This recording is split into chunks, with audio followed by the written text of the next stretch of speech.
2021년을 시작하면서 송구영신 예배 드릴 때에 새로운 각오로 우리의 마음을 다잡은 게 바로 엊그저께 같은데 벌써 10월입니다.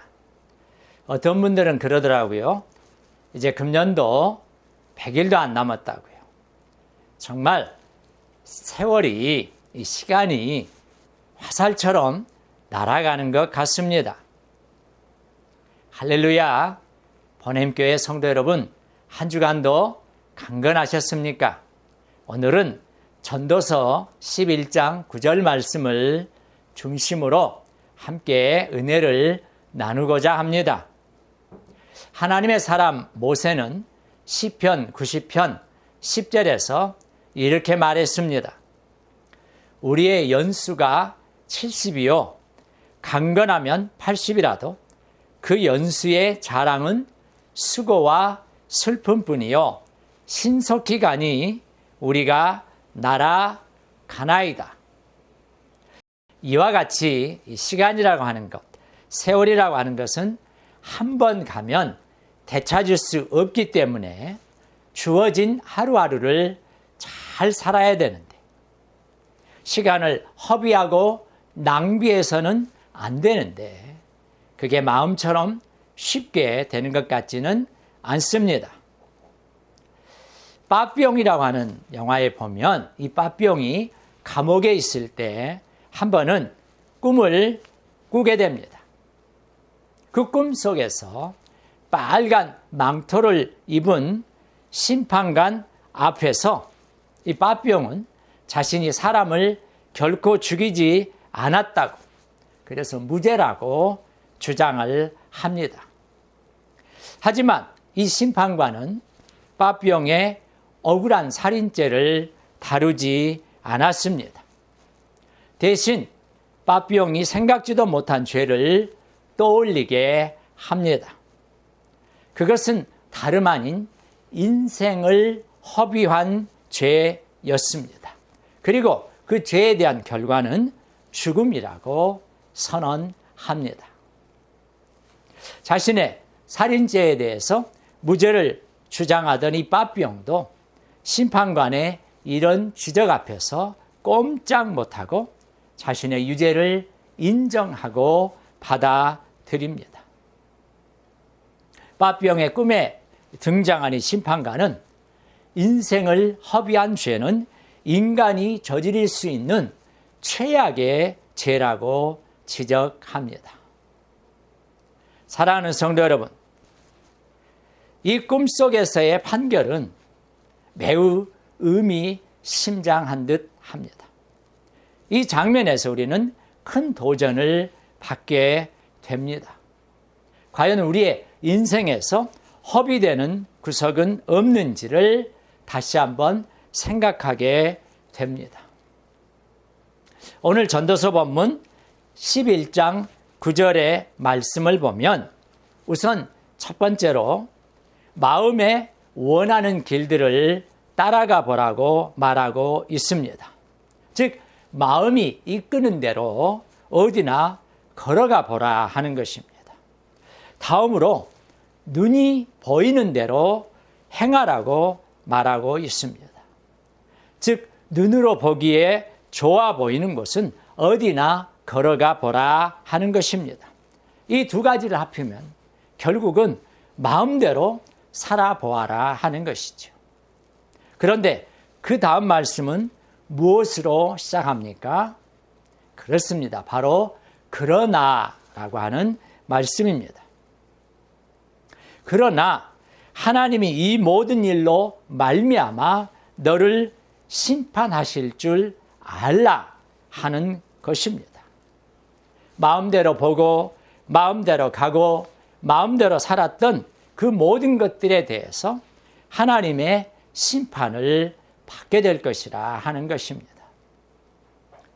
어느 목사님의 책에 나오는 내용입니다. 이 목사님께서 어느 날 바닷가를 이제 찾아가게 됐습니다. 자신의 자녀들과 함께 말이죠. 그런데 그 바닷가는 이 목사님이 대학생일 때 여름마다 친구들과 어울려서 놀던 곳이었습니다. 친구들과 때로 소리를 지르면서 때로 노래를 부르면서 마음껏 놀던 곳이었습니다. 20수년이 지나서 자신의 아이들이 그 똑같은 해변에서 놀고 있었다 하는 것입니다. 밭도 바다도 파도도 아이들도 있는데 없는 것이 있었답니다. 무엇이 없었을까요? 바로 자신이 보이지 않았다는 것입니다. 분명 그 바닷가에 있었던 20대의 자신. 도대체 그때의 자신은 어디로 가버렸단 말인가? 이렇게 그를 소개하고 있습니다. 그러면서 계속해서 말씀합니다. 시간은 순식간에 사라져버린다고요. 그러나 그 시간의 의미와 가치는 사라지지 않는다고 이야기합니다. 현재 자신의 모습이 자신을 스쳐 지나간 모든 시간의 축적이고 또 결정체이기 때문이라는 것이죠. 그러면서 이렇게 간증하고 있습니다. 지금 하나님의 말씀을 전하기 위해서 이 글을 쓰고 있는 나는 적어도 겉으로는 멀쩡하다. 그러나 엑스레이로 촬영해 보면 나의 폐는 70%밖에 기능하지 않는다. 폐기종으로 인해서 폐 기능의 30%를 상실했기 때문이다. 젊은 시절 나의 건강과 생명을 스스로 허망하게 갉아먹은 결과다. 폐 기능의 30%를 잃은 채 하나님의 말씀을 전하고 있는 현재 나의 안팎 역시 이제껏 살아온 내 인생의 집약이 아닐 수 없다. 젊어서는 욕망의 노예가 되어 폐 기능을 상실할 정도로 허망한 삶을 살다가 오직 주님의 은혜로 뒤늦게 주님의 말씀의 길을 쫓고 있는 나의 인생 말이다. 그러면서 이 목사님은 결론적으로 이렇게 이야기를 합니다. 지난 세월의 결과가 현재 나의 모습임을 결코 잊지 말아야 한다. 진실되이 살아온 자의 지금 언행이 불량할 수는 없을 것이다. 거짓되이 살아온 자의 현재 눈빛이 의로울 수도 없을 것이다. 사랑하는 성도 여러분, 지금 우리를 스쳐 지나가고 있는 1초 1초의 축적이 곧 인생이라 하는 것입니다. 그래서 하나님은 우리가 이 시간을, 인생을 허비하며 살기를 원치 않으십니다. 오히려 하나님의 말씀대로 살 것을 요구하고 계십니다. 전도서 12장 13절의 말씀은 이렇게 우리에게 도전하고 있습니다. 이 일의 결국을 다 들었으니 하나님을 경외하고 그의 명령들을 지킬지어다. 이것이 모든 사람의 본분이니라.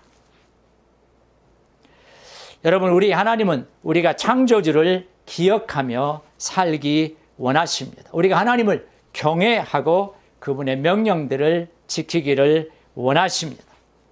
하나님 자신의 유익을 위해서가 아니라 결국에는 한 줌의 죄에 지나지 않을 우리 자신을 위해서 이렇게 말씀해 주고 계십니다.